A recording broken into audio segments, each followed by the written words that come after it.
మరి ఎన్నో ఆంక్షలతో ఒక ప్రత్యేక పరిస్థితుల్లో ఈ కార్యక్రమానికి విచేసినటువంటి జగన్మోహన్ రెడ్డి గారి కార్యక్రమాన్ని పెద్ద ఎత్తున కూడా విజయవంతం చేసినటువంటి మా పల్నాడు ప్రజలందరికీ కూడా మనస్ఫూర్తిగా వారందరికీ కూడా హృదయపూర్వక ధన్యవాదాలు తెలియజేసుకుంటున్నాను.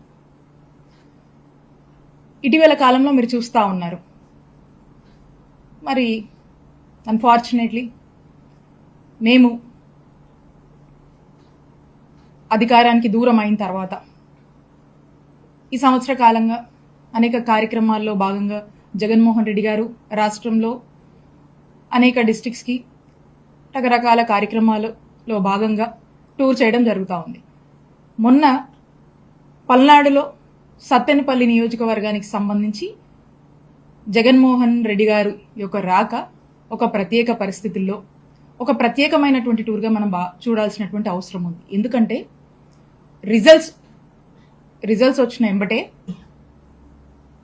నాగమల్లేశ్వరరావు అనేటువంటి ఒక మా పార్టీకి సంబంధించినటువంటి ఉప సర్పంచ్, అతన్ని పోలీసుల యొక్క హరాస్మెంట్, తీవ్రమైన పోలీసుల యొక్క హ్యూమిలియేషన్, అంటే వాళ్ళు అన్నటువంటి మాటలు, పోలీసులు వేధించినటువంటి తీరుని భరించలేక తట్టుకోలేక తను ఆత్మహత్య చేసుకోవటం, తను చనిపోవడం జరిగింది.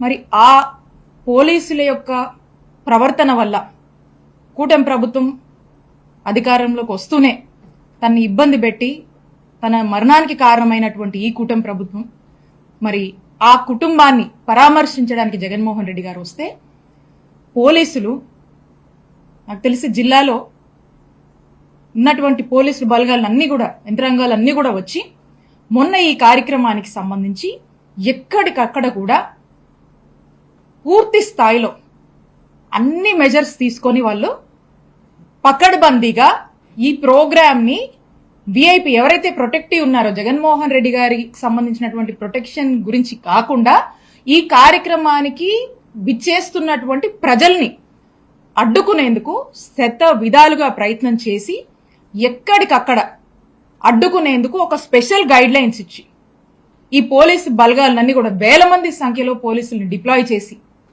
ప్రోగ్రామ్ ని ఫెయిల్ చేసేటువంటి ఒక కార్యక్రమం, ఒక మ్యారథాన్ గా తీసుకొని పోలీసులు ఏ విధంగా ముందుకు వెళ్లారో రాష్ట్ర ప్రజానికం మొత్తం కూడా చూస్తుంది.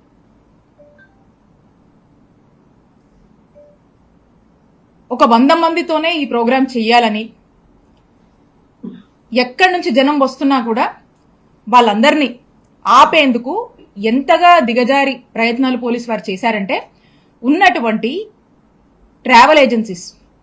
ట్రావెల్ ఏజెన్సీస్ ఫోన్ చేసి మీరు కార్లు ఇవ్వద్దు, జనాన్ని తోలడానికి గనక మీరు ఏమన్నా కార్లు గనక ఏదైనా వెహికల్స్ గనక ఇస్తే వాటి మీద కేసు పెడతాం, ఆ వెహికల్స్ అన్ని కూడా సీజ్ చేస్తామని వార్నింగ్స్ ఇవ్వటం. ఆటో యూనియన్లకు ఫోన్ చేసి మీరు గనక మీ ఆటోలు గనక ప్రొవైడ్ చేస్తే వాళ్ళందరినీ కూడా ఆ ఆటో యూనియన్ కి సంబంధించి ఆటోలన్నింటినీ కూడా సీజ్ చేస్తామని చెప్పటము. అలాగే పెట్రోల్ బంక్స్ ని కూడా ఓపెన్ పెడితే ఎక్కడ జనము అధిక సంఖ్యలో బైక్స్ లో మరి తరలి వస్తారేమో అని చెప్పేసి పెట్రోల్ బంక్స్ ని కూడా మూసివేయటము. అలా అవకాశం ఉన్న ప్రతి చోట కూడా, అవకాశం ఉన్నటువంటి ఈ దేశంలోనే అత్యంత జనాదరణ, ఒక చరిష్మా ఉన్నటువంటి నాయకులు కొంతమంది ఉంటే అందులో మన ఆంధ్రప్రదేశ్ రాష్ట్రం నుంచి ఎంతో పెద్ద ఎత్తున ప్రజాదరణ ఉన్నటువంటి నాయకుడు మా నాయకుడు జగన్మోహన్ రెడ్డి గారు. జగన్మోహన్ రెడ్డి గారు అంటేనే జనం. జగనన్న అంటే he's the man of masses. Jagananna is the crowd puller. Jagananna అంటే ఎంత అడ్డం పడ్డారో ఆ అడ్డాలన్నీ కూడా తొలగించుకొని చుట్టూరా ఎక్కడ పడితే అక్కడ బార్కేడింగ్స్ పెట్టారు. ఆ బార్కేడ్లు కూడా లెక్క చేయకుండా పొలాల్లోంచి చూసారు, చాలా మంది విజువల్స్ సోషల్ మీడియాలో కానీ చాలా మందికి కూడా తెలుసు, పొలాల్లోంచి ఎక్కడ దారి లేకపోయినా ఏదో ఒక దారి వాళ్ళు చూసుకొని న్యాచురల్, కనీసం ఆ ప్రోగ్రామ్ లో మంచి నీళ్లు కూడా లేనటువంటి పరిస్థితులు, ఏ షాప్ కూడా ఓపెన్ చేయండి, పొద్దున్న నుంచి జనం అంతే కూర్చొని ఉన్నారు. అంత పెద్ద ఎత్తున మీరు రెస్ట్రిక్ట్ చేసినా కూడా ఎక్కడ ఎవ్వరూ దేనికి ఆశ చూస్తాను. 9:35 అక్కడ తాడేపల్లి నివాసం నుంచి జగన్మోహన్ రెడ్డి గారు బయలుదేరిన దగ్గర నుంచి ఇక్కడికి ప్రతి అన్న, ప్రతి అక్క, ప్రతి చెల్లెమ్మ వచ్చి జగన్మోహన్ రెడ్డి గారిని దగ్గరగా చూసుకొని ఈ యొక్క విధంగా వారికి భరోసానిస్తూ ఆయన దగ్గరగా చూస్తూ ఆనందం పొందుతున్నటువంటి జనాన్ని మనం చూసాం. అన్ని విజువల్స్ అన్ని అవైలబుల్ గా ఉన్నాయి, అన్ని సీసీ ఫుటేజెస్ దొరుకుతుంది. పోలీసులు కూడా ఉన్నారు కదా అక్కడ ఇక్కడ. పోలీసులు వచ్చేటువంటి జనాన్ని ఆపుతూ వాళ్ళని అవసరమైతే కొట్టడానికి కూడా సిద్ధమయ్యి వాళ్ళని దగ్గరగా రాకుండా చెదరగొట్టే ప్రయత్నంలో పోలీసులు కూడా ఉన్నారు కదా, వాళ్ళకు కూడా తెలుసు కదా. ఇట్లా జగన్మోహన్ రెడ్డి గారు టూర్ సాగితే మరి అందులో స్వయంగా గుంటూరు జిల్లా ఎస్పీ వారి యొక్క ప్రకటనలో స్పష్టంగా ఇచ్చారు. ఏదో ఒక ప్రైవేట్ వెహికల్ ఢీకొని సింగయ్య అనేటువంటి పెద్ద ఆయన డెత్ కి గురయ్యారు అని చెప్పి స్వయంగా గుంటూరు జిల్లా ఎస్పీ ఆ వెహికల్ నంబర్ తో సహా వారి యొక్క ప్రకటనలో స్పష్టతనిచ్చారు. అయినా కూడా దాన్ని జగన్మోహన్ రెడ్డి గారికి ఆయన టూర్ కి అంటగట్టడం బాధాకరం. అప్పటికీ కూడా బాధ్యత గల వ్యక్తులుగా అక్కడున్నటువంటి మా గుంటూరు జిల్లాలో ఉన్నటువంటి నాయకులు, ఆ కాన్స్టిట్యున్సీ పత్తిపాడికి సంబంధించినటువంటి ఇన్ఛార్జ్ కూడా వారి దగ్గరికి వెళ్లి ఈ రోజు ఫైనాన్షియల్ అసిస్టెన్స్ కూడా ఇచ్చి ఆ కుటుంబానికి అండగా ఉన్నారు. ఆ బాధ్యత మేము తీసుకున్నాం. అలానే సతన్పల్లిలో మేము రీచ్ అయ్యేసరికి సీసీటీవీ ఫుటేజ్ కూడా చాలా మంది చూశారు. అక్కడ ఒక యువకుడు 27 years సంబంధించినటువంటి ఆ యువకుడుకు సంబంధించి అతను ఒక షాప్ కింద అక్కడ కూర్చొని తనకి ఊపిరాడక కొంచెం బ్రీతింగ్ ప్రాబ్లం అయ్యి హార్ట్ అరెస్ట్ అయిపోయి అతను అక్కడ పడిపోయాడు. అక్కడ ఎంబటే నియరెస్ట్ హాస్పిటల్ కి తీసుకువెళ్లేసరికి అతను చనిపోవడం జరిగింది. ఆ విషయం తెలుసుకుని అక్కడ కూడా ఆ కార్యక్రమం అయిపోయాక మాకు బాధ్యత ఉంది కాబట్టి మేము అక్కడ ఉన్నటువంటి ఆ ఇన్ఛార్జ్ ఆ అబ్బాయి జయవర్ధన్ రెడ్డి ఆ అబ్బాయి దగ్గరికి వెళ్లి వారి కుటుంబానికి భరోసానిచ్చి వాళ్ళని పరామర్శించి మేము రావడం జరిగింది. ఆ తర్వాత అక్కడ ఉన్నటువంటి ఆ ఇన్ఛార్జ్ సుధీర్ భార్గవ్ రెడ్డి గారు కూడా ఆ యొక్క అంత్యక్రియల కార్యక్రమంలో కూడా పాల్గొని వాళ్ళందరికీ కూడా ఫైనాన్షియల్ అసిస్టెన్స్ కూడా ప్రొవైడ్ చేయడం జరిగింది. ఎందుకంటే అది ఆ టైంలో అక్కడ జరిగింది కాబట్టి మేము క్యాన్వై రీచ్ అవ్వక ముందుకే ఇది జరిగి ఉంది కాబట్టి అయినప్పటికీ కూడా మేము బాధ్యతగా ఉన్నాం కాబట్టి ఆ బాధ్యత మేరకు ఆ కుటుంబాన్ని మేము పరామర్శించి రావడం జరిగింది. ఈ రోజున దీన్ని పట్టుకొని జగన్మోహన్ రెడ్డి గారికి ఇంత జనం వచ్చారు. వైఎస్ఆర్ కాంగ్రెస్ పార్టీకి పెద్ద ఎత్తున గ్రాఫ్ పెరుగుతుంది. ఎక్కడ చూసినా రాష్ట్రంలో నలుమూలల నుంచి ఎక్కడికి జగన్మోహన్ రెడ్డి గారు వెళ్లి అడుగుపెట్టినా అక్కడ ఆ ప్రాంత ప్రజల నుంచి వస్తున్నటువంటి రెస్పాన్స్ కానీ పీపుల్ నుంచి జగన్మోహన్ రెడ్డి గారి మీద వాళ్ళు వ్యక్తపరుస్తున్నటువంటి నమ్మకం కావచ్చు. రీసెంట్ గా పొదిలి ప్రోగ్రామే రీసెంట్ టైమ్స్ లో పొదిలి ప్రోగ్రామే చెప్పొచ్చు. ఎంత పెద్ద ఎత్తున వైఎస్ఆర్ కాంగ్రెస్ పార్టీ గ్రాఫ్ పెరుగుతుంది. జగన్మోహన్ రెడ్డి గారి మీద ప్రజలకు ఎంతటి అభిమానం ఉంది. జగన్మోహన్ రెడ్డి గారు మాట అంటే మాటే, ఆయన చెప్పింది చేస్తారు అనేటువంటి ఒక నమ్మకాన్ని రోడెక్కి అలాగే ఈ ప్రభుత్వం కూటమి ప్రభుత్వం వచ్చాక చంద్రబాబు నాయుడు గారు చెప్పినటువంటి ప్రతి మాట కూడా తప్పుతున్నారు, ప్రజల్ని మోసం చేస్తున్నారు. చంద్రబాబు నాయుడు గారి ప్రభుత్వం ఫెయిల్ అయ్యింది, ప్రజల్ని మోసం చేస్తున్నారు అని రోడెక్కి జగన్మోహన్ రెడ్డి గారికి వాళ్ళ యొక్క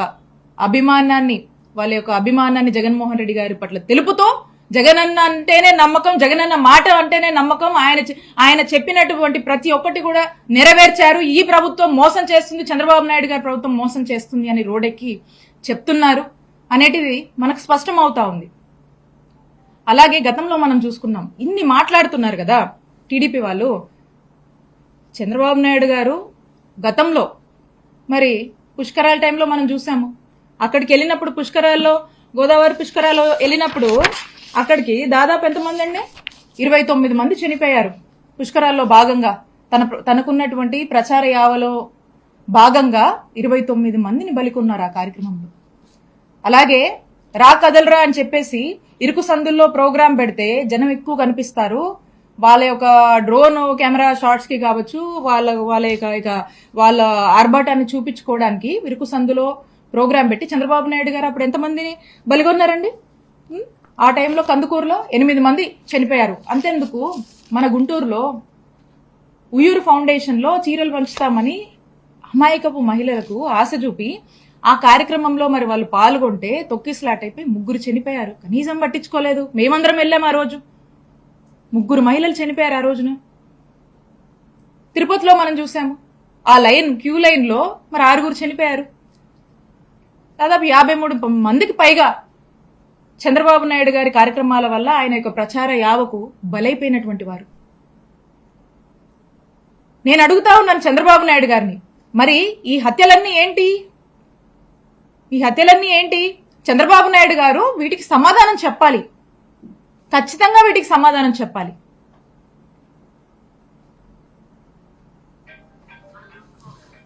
ఇలా ఇక వీళ్ళు ఈ వస్తున్నటువంటి ప్రజల్లో పెరుగుతున్నటువంటి వైఎస్ఆర్ కాంగ్రెస్ పార్టీ పట్ల మద్దతును ఒక ఈర్షతో, ఒక ఫ్రస్ట్రేషన్తో, ఒక ఇండైజెషన్ ఫ్యాక్టర్గా ఈరోజు వాళ్ళకి మారింది. ఇక దీంట్లో భాగంగా ఎక్కడికక్కడ జగన్మోహన్ రెడ్డి గారు వస్తే జనం వస్తున్నారు. ఆ జనం వచ్చారంటే ఈ కూటమి ప్రభుత్వం వాళ్ళ యొక్క డైల్యూషన్, వాళ్ళు డిగ్రేడ్ అయిపోతున్నారు ప్రజల్లో. కూటమి ప్రభుత్వం యొక్క ఉనికి తగ్గుతుంది, ఈ ప్రభుత్వం ఫెయిలియర్ అని చెప్పి ప్రజలు మాట్లాడుతున్నారు అనేటువంటి విషయాన్ని గ్రహించుకొని వీళ్ళు ఇక ఏదో ఒక డైవర్షన్ పాలిటిక్స్ చేస్తూ ఉంటారు. మనం చూస్తూ ఉన్నాం రీసెంట్ టైమ్స్ లో ఒక పెద్ద మనిషి మాట్లాడుతూ ఉన్నారు. ఎవరో పెద్ద మనిషి అంటే ఎవరో కాదు, చంద్రబాబు నాయుడు గారు మాట్లాడుతూ జగన్మోహన్ రెడ్డి గారిని భూస్థాపితం చేస్తారట, ఆయన చెయ్యాలని ఉందట. దాని గురించి చంద్రబాబు నాయుడు గారు మాట్లాడుతున్నారు. మరి ఏదైతే ఆయన మాట్లాడుతున్నారో ఆయన పార్టీకి సంబంధించినటువంటి లీడర్స్ రీసెంట్ గా చూసాం మనం, బుచ్చయ్య చౌదరి గారు, ఆయన ఏం మాట్లాడుతున్నారు, ఆయన కూడా అదే ఇంకేదో మాట్లాడుతున్నారు. ఆయన అసలు ఏం మాట్లాడుతున్నారు మీరు? దీని లోతు మనకు అర్థమవుతోంది. అంటే చంద్రబాబు నాయుడు గారు మా జగన్మోహన్ రెడ్డి గారిని భూస్థాపితం చేయాలి అని ఆయన మాట్లాడుతున్నారు. ఆయన పార్టీ నాయకులు కూడా ఆ మాటల్ని ఇంకొంచెం పెంచి మాట్లాడుతూ ఉన్నారు. అంటే దీని వెనకాల ఒక పెద్ద కుట్ర నడుస్తుందని మనకు స్పష్టమవుతా ఉంది. ఒక కుట్రకు తెరలేపుతున్నారు. ఎందుకంటే ప్రజల్లో వస్తున్నటువంటి ఆదరణ, ప్రజల్లో కూటమి ప్రభుత్వం పైన చంద్రబాబు నాయుడు గారి నాయకత్వం మీద వస్తున్నటువంటి వ్యతిరేకతను వాళ్ళు మంచి చేసుకునే దాని మీద లేక జగన్మోహన్ రెడ్డి గారిని, మా పార్టీని ఏదో భూస్థాపితం చేయాలని మాట్లాడుతూ ఉన్నారు. అంటే ఇలాంటి ఒక కుట్రకు తెరలేపి జగన్మోహన్ రెడ్డి గారు లేకుండా చెయ్యాలి అనేటువంటి ఒక ప్రయత్నము, ఒక వాళ్ళల్లో ఉన్నటువంటి ఒక రాక్షస కోరికలు అనేది వాళ్ళ యొక్క మాటల్లో వ్యక్తపరుస్తూ ఉన్నారు. కాబట్టి నేను చెప్తా ఉన్నాను, మీరు ఈ రోజున మీరు హామీలు ఇచ్చిన, మీరు మాట్లాడినటువంటి, మీరు చంద్రబాబు నాయుడు గారు ప్రజలకు ఏదైతే సూపర్ 6 అని హామీ ఇచ్చాడో ఆ హామీలను జగన్మోహన్ రెడ్డి గారు జనాల్లోకి వచ్చి ప్రశ్నిస్తూ ఉంటే, లేదా మా నాయకులు వైఎస్ఆర్ కాంగ్రెస్ పార్టీ వాళ్ళు అనేక ప్లాట్ఫామ్స్ లో ప్రశ్నిస్తే మరి వాళ్ళ మీద కేసులు కడతా ఉన్నారు, వాళ్ళని నానా స్టేషన్లకు దిప్పి రకరకాల ఇబ్బందులు పెడుతున్నారు కదా. మరి మీరు మాట్లాడుతున్నారు, మిమ్మల్ని ఏం చేయాలి? సేమ్ మీ మీద కూడా అప్లై చేయాలి కదా. మరి ఖచ్చితంగా అంటా ఉన్నాము, బుచ్చయ్య చౌదరి గారు ఏదైతే మాట్లాడుతూ ఉన్నారో మేము దాన్ని తీవ్రంగా ఖండిస్తున్నాము. మీ మీద కూడా, మీరు ఇలా మాట్లాడుతున్నందుకు మీ మీద కూడా తగిన చర్యలు తీసుకోవాలని మేము డిమాండ్ చేస్తా ఉన్నాం.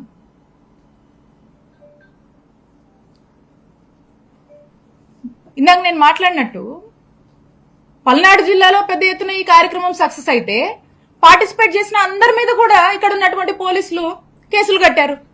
పార్టిసిపేట్ చేసినటువంటి ప్రతి ఒక్కరి మీద కేసులు కట్టారు. అంటే మా నాయకుడు వస్తే ఆ కార్యక్రమంలో మేము పార్టిసిపేట్ చేయడం తప్ప? ఆ కార్యక్రమం ఏం కార్యక్రమం అండి? ఒక కుటుంబాన్ని పరామర్శించడం తప్ప ఆ చనిపోయినటువంటి ఎవరైతే ఉప సర్పంచ్ ఉన్నాడో వాళ్ళ తండ్రి గతంలో మాకు మండల పార్టీ ప్రెసిడెంట్ గా పనిచేశారు. వారి మీద వారు ఆహ్వానించినందుకు వారి మీద కేసు కట్టారు. ఈ ప్రోగ్రామ్ లో పార్టిసిపేట్ చేసినటువంటి నా మీద కేసు కట్టారు. ఈ ప్రోగ్రామ్ సత్తెనపల్లిలో జరిగితే ఆ సత్తెనపల్లి ఇన్ఛార్జ్ సుధీర్ భార్గవ రెడ్డి గారి మీద కేసు కట్టారు. ఈ కార్యక్రమానికి వచ్చినటువంటి అప్పిరెడ్డి గారి మీద కేసు కట్టారు, తలసిల్ రఘురామ్ గారి మీద కేసు కట్టారు, కాస్ మహేష్ రెడ్డి గారి మీద కేసు కట్టారు, బొల్ల బ్రహ్మనాయుడు గారి మీద కేసు కట్టారు, దేవినేని అవినాష్ మీద కేసు కట్టారు, నంబూరు శంకర్రావు గారి మీద కేసు కట్టారు, అనాబతున్ శివస్థ ఆయన మీద కట్టారు, అంబటి మురళి గారి మీద కట్టారు, అంబటి రాంబాబు గారి మీద కట్టారు, పేర్ని నాని గారి మీద కట్టారు, అలాగే పార్టిసిపేట్ చేసినటువంటి నాగార్జున యాదవ్ మీద కూడా కట్టారు. ఇలా దాదాపుగా ఆ కార్యక్రమంలో పార్టిసిపేట్ చేసినటువంటి అందరి మీద కూడా కేసులు నమోదు చేశారు. ఇంకా అండ్ అదర్స్ అంటున్నారు. మరి ఇంకెంతమంది ఉన్నారో అది కూడా మనం చూడాల్సినటువంటి అవసరం ఉంది. కాబట్టి నేను ఒకటే చెప్తా ఉన్నాను, మీరు ఇలా మా మీద కేసులు కట్టి మా కార్యకర్తల్ని కార్యక్రమానికి రావద్దని మీరు ఎన్ని నోటీసులు ఇచ్చినా మీ ప్రయత్నాలన్నీ కూడా విఫలమైనాయి. పెద్ద ఎత్తున ఈ కార్యక్రమం సక్సెస్ అయింది. ప్రజల మనసుల్లో, ప్రజల గుండెల్లో జగన్మోహన్ రెడ్డి గారి మీద అభిమానం ఉంది. మీరు పోలీస్ ఆంక్షలతో మీరేవో కాగితాలు పేపర్లు ఏవో ఇవ్వచ్చేమో, కానీ ఈ అభిమానాన్ని, ప్రజల గుండెల్లో జగన్మోహన్ రెడ్డి గారి మీద ఉన్నటువంటి ప్రేమని మీరు ఆపలేరు. మా మీద కేసులు పెట్టి మమ్మల్ని ఆపాలనుకుంటున్నారా? మమ్మల్ని మీరు ఆపలేరు. ఇవి కాదు, ఇంకెన్నైనా పెట్టుకోండి. జగన్మోహన్ రెడ్డి గారి నాయకత్వంలో మేమందరం పనిచేయడము మా అదృష్టంగా భావిస్తాము. జగన్మోహన్ రెడ్డి గారికి సంబంధించి, ఆయన యొక్క ప్రోగ్రామ్స్ కి సంబంధించి కానీ, లేదా మేము ఇక్కడ యాక్టివ్గా ఉన్నామని మా మీద ఏ కేసులు పెట్టినా కూడా మా యొక్క పోరాటం, మా యొక్క ప్రయత్నము, ప్రజల్ని మేము రిప్రజెంట్ చేయడము, ప్రజలకు ఏదైనా సమస్య వస్తే వాయిస్ ఫర్ ద వాయిస్లెస్ గా మేము ఖచ్చితంగా ఉంటాము. మీరు ఎన్ని ఇబ్బందులు పెట్టినా మమ్మల్ని ఆపలేరు, అడ్డుకోలేరు. మీరు ఎన్ని అడ్డంకులు క్రియేట్ చేస్తే ఇంకా బలంగా మేము నిలబడతాము, ముందుకు వెళ్తాము అని తెలియజేసుకుంటూ చివరిగా మీరు ఏదైతే ఆంక్షలో ఇంకోటో మీరు విధిస్తున్నారో, మీరు చేస్తున్నారో, క్లియర్ గా కూడా మీ అడ్మినిస్ట్రేషన్ ఫెయిలియర్, మీ యొక్క అడ్మినిస్ట్రేషన్ ఫెయిల్ అయింది కాబట్టి దాన్ని కప్పిపుచ్చుకునేందుకు మా మీద ఇవన్నీ కూడా ఈ కేసులు కట్టడం కావచ్చు, లేదా ఇంకోటి కావచ్చు మీరు మా మీద అన్ని వేస్తున్నారు. కానీ ప్రజలు ఒకరు స్పష్టంగా గమనిస్తున్నారు. ఖచ్చితంగా కూటమి ప్రభుత్వం యొక్క పాలన, చంద్రబాబు నాయుడు గారు ఇచ్చినటువంటి హామీలు నెరవేర్చట్లేదు. కూటమి ప్రభుత్వం యొక్క పాలన ఫేడ్ అవుట్ అయింది. ఇది ఒక ఫెయిలియర్ గవర్నమెంట్ గా ముద్రేసుకుంటుందని ప్రజలు రియలైజ్ అయ్యారు. దానికి తగ్గట్టే ముందు కూడా పరిణామాలు ఉంటాయి. ప్రజలు అన్ని గమనిస్తున్నారని తెలియజేసుకుంటున్నాం. మేడం, నాగమల్లేశ్వరరావు చనిపోయింది క్రికెట్ బెట్టింగ్ వాళ్ళని చెప్పాడు. నాకు మీరేమో వాళ్ళే చెప్పండి. జూన్ 4వ తారీఖు ఆత్మహత్య చేసుకున్నాడు. రిజల్ట్స్ వచ్చినాయి. 5వ తారీఖు ఆత్మహత్య చేసుకున్నాడు. 9వ తారీఖు చనిపోయాడు. అప్పుడు ఇంకా మా టీడీ ప్రభుత్వం రాలా. 12వ తారీఖు సమావేశం చేశాడు. ఈలోగా వీళ్ళు కూటమి ప్రభుత్వం చట్టా ఇబ్బంది పెట్టింది. మీరే అంటున్నారు కదా, కౌంటింగ్ ఏ రోజు జరిగింది?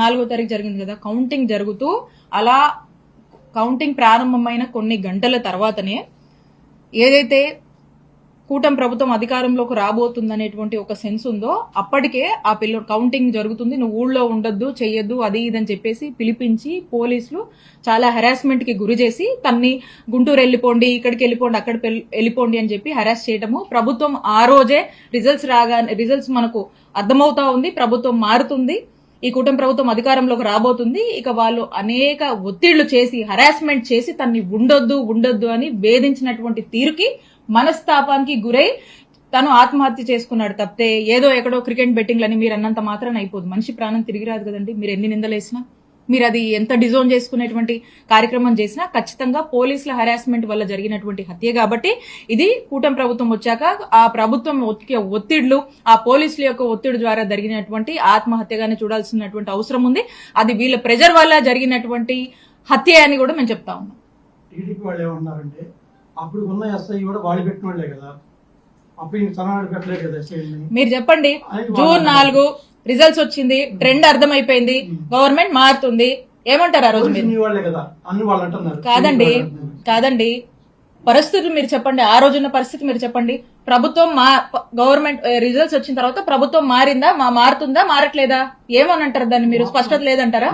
మారుతుంది కదా. దాంట్లో భాగంగానే ఇమీడియట్ గా హెరాస్మెంట్ స్టార్ట్ చేశారు. మరి ఎక్కువ హెరాస్మెంట్ చేశారు కాబట్టి చచ్చిపోయారు. అంతకుముందు క్రికెట్ బెట్టింగ్స్ లో కావాలంటే ముందు ఎప్పుడు జరిగి ఉండొచ్చు కదా. అనవసరంగా ఆ నింద తన మీద మోపుతున్నారు. నింద మళ్ళీ బలంగా రుద్ది ఆ నింద నిజం చేసేటువంటి ప్రయత్నం చేస్తున్నారు. అది తప్పు. చనిపోయినటువంటి మనిషి చనిపోయాడు, ఆ కుటుంబం బాధలో ఉంది, అందుకని జగన్మోహన్ రెడ్డి గారు వచ్చి ఆ కుటుంబానికి భరోసానిచ్చి పరామర్శించడం జరిగింది. పరామర్శించి అంత ఎక్కడ జన సమీకరణ జరగలేదు. అదే ఈ నా ప్రెస్ మీట్ యొక్క సారాంశం కూడా ఏదైనా నేను చెప్తుంది, ఎక్కడ కూడా మేము జన సమీకరణ చేయలేదు. స్పష్టంగా చెప్తా ఉన్నాం. జనం న్యాచురల్ గా, స్పాంటేనియస్ గా మా నాయకుడు జగన్మోహన్ రెడ్డి గారు ఇక్కడికి వస్తున్నారని తెలుసుకొని ఆ ఇన్ఫర్మేషన్ వాళ్ళకు ఉండడం వల్ల వాళ్ళు న్యాచురల్ గా వాళ్ళు తరలి వచ్చారు తప్పితే ఎక్కడ కూడా జన సమీకరణ ఎక్కడ ఏ కాన్స్టిట్యున్సీలో ఎవ్వరూ చెయ్యలేదు. ఎక్కడ భోజనాలు పెట్టలేదు, ఎక్కడ మంచినీళ్ళు ఇవ్వలేదు, ఎక్కడ మజ్జిగలు ఇవ్వలేదు, ఎక్కడ ట్రాన్స్పోర్ట్ అరేంజ్ చేయలేదు. మీ అందరికి తెలుసు అది. ఒకటే కష్టమైన అంశం ఏంటంటే, న్యాచురల్ గా జగన్మోహన్ రెడ్డి గారికి ఇంత స్పందన వస్తుందంటే ఎక్కడో ఓర్చుకోలేక ఇవన్నీ ఒక దీంట్లో భాగంగా చేస్తా ఉన్నారు. కాబట్టి ఎప్పటికైనా కూడా జగన్మోహన్ రెడ్డి గారు జగన్మోహన్ రెడ్డి గారు అని ఆయన మీద ఉన్నటువంటి అభిమానం, ఆయనకు వస్తున్నటువంటి ఆదరణ ఖచ్చితంగా తొందరలోనే ఇంకా స్పష్టమవుతుంది. ఈ ప్రభుత్వానికి, చంద్రబాబు నాయుడు గారికి ఇంకా స్పష్టం అవబోతుందని తెలియజేస్తున్నాం.